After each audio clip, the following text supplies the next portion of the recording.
Atop, a quiet hill in the small town of Blanc in central France, stands a beautiful priory. In the priory's quietude, surrounded by centuries-old trees and small woods, resides a group of women remarkable for their courage, resolve, and deep, ardent love for Jesus.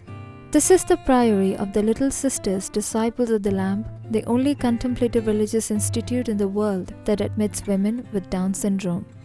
In 1985, Providence brought together Rondelot and Veronique Labrion, two young women who were dissimilar in all respects except for their love of Jesus. Veronique, a young woman with Down syndrome, had knocked on the doors of several religious communities only to be met with rejection. Line, who felt called to serve Jesus by working with children, recognized in Veronique a vocation to religious life.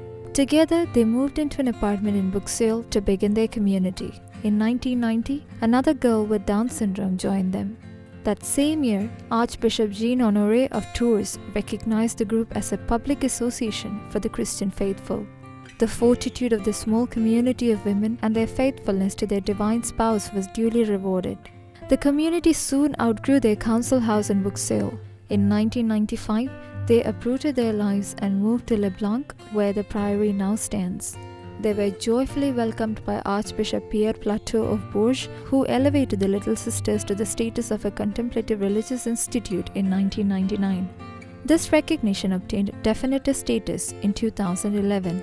During the formative years of this religious institute, the sisters received considerable support from Venerable Jérôme Lejeune, the French geneticist who discovered the cause of Down syndrome. His advocacy for those with Down syndrome and his belief in the inherent value of life provided the necessary impetus for the recognition of this community. He also played a major role in shaping the community's mission and enhancing the lives of its members. Today, Rondelot is Mother Prioress Line, the spiritual mother of 9 other sisters, 8 of whom have Down syndrome. They live a quiet life following the rule of Saint Benedict and emulating the example of Saint Therese of Lisieux. Explaining their way of life, their website states, "We follow the path of Therese. Major actions are beyond our realm. Our life is very simple and without a doubt similar to the secret life of Jesus, Mary, and Joseph." The sisters have designed a life centered around prayer and work, following the Benedictine rule of ora et labora. They pray the divine office, the rosary, partake in the Holy Mass, and spend time in Eucharistic adoration. The contemplative life allows them to structure their days according to a rhythm that best suits them. The sisters also engage in gardening and handicrafts. Depending on their aptitude and ability, they practice weaving, pottery, and other forms of handiwork. Their products made from Damascus roses are particularly well liked.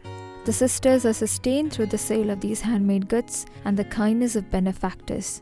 The Little Sisters, Disciples of the Lamb, defy the prevalent narrative that those with disabilities are less valuable than others.